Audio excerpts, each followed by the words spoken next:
Welcome to our executive interview series at FedTalks, presented by FedScoop. I'm Wyatt Cash with Scoop News Group, and we're here with Dr. Dimitri Kusnezov, who's the Undersecretary for Science and Technology at the Department of Homeland Security. Dimitri, thank you very much for joining us. Oh, my pleasure, Wyatt. Great to be here. Let me start by asking, where are you starting to see the use of AI make a material difference in improving the customer experience for American citizens? You know, it's an interesting place at DHS because we interact with more citizens every day than anyone else. And so the impacts are real today. And I kind of focus on AI in terms of exactly that. What are the returns on investment? One thing is fentanyl. How do we get fentanyl off the streets? We have an 80% uptick this year in using our new AI tools with Homeland Security investigations compared to not using the tools earlier in the year. 80% more off the street. In kind of the hard areas of child sexual exploitation and abuse material, 50-time improvement in generating leads in this space.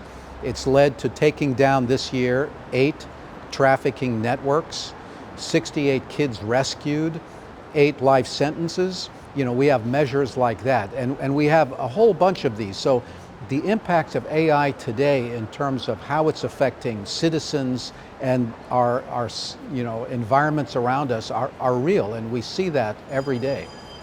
It's a real testament to the power and potential of AI. It is a remarkable place where it is driven not because, hey, why don't we try it? It's because there is no other way to do the job.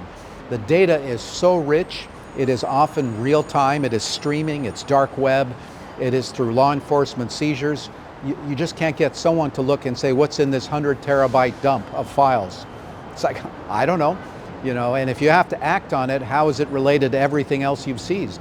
If you want to take down a network, if you want to stop crime, you have to have people who understand everything in data that you've aggregated, driven by necessity. There's no other way to do the job. You have to do it. I appreciate that insight, that there really is no other way to do that job. Next, I'd like to explore what roles do things like innovation and culture management play in enabling agencies in the department overall to serve their respective missions in the digital age? No, that is a great question, because when you're trying to do something new, and so stepping back, my role is to look across science and technology needs of the whole department, all the operational pieces, 22 parts, as well as first responders and emergency managers across the country. And so there is a lot of different need there. All of these pieces have operational risk. Real time, people in the field doing dangerous things in hard environments. You can't tell them, hey, use this. The risks are real, and the risks of failure are consequential. And what is hard for an organization is to change the operational model.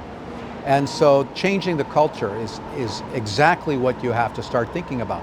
How do you build into an operational environment kind of the mortgage of being in the technology business and managing data and thinking about that, investing and refreshing technology in the years to come? Given $1 in the operational world, you'll put it to another officer rather than a technology, because you can see the impact of a person. But the force multipliers of these technologies are dramatic. We've seen them 50x, 100x, but it's a hard step to make for someone who owns real risk. And you have to work hand in hand. You have to develop the technologies with them, not deliver it to them. You have to develop it tailored to their real operational sense, their concepts of operations, what the field looks like, what the real-time environments are.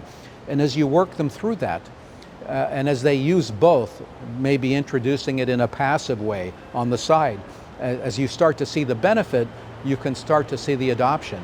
But it doesn't happen, in my view, of saying, here, try this. Mm-hmm. Well, Dimitri Kusnezov, thank you so much for taking a few minutes to share your insights with us here at FedTalks. My pleasure. Thank you very much.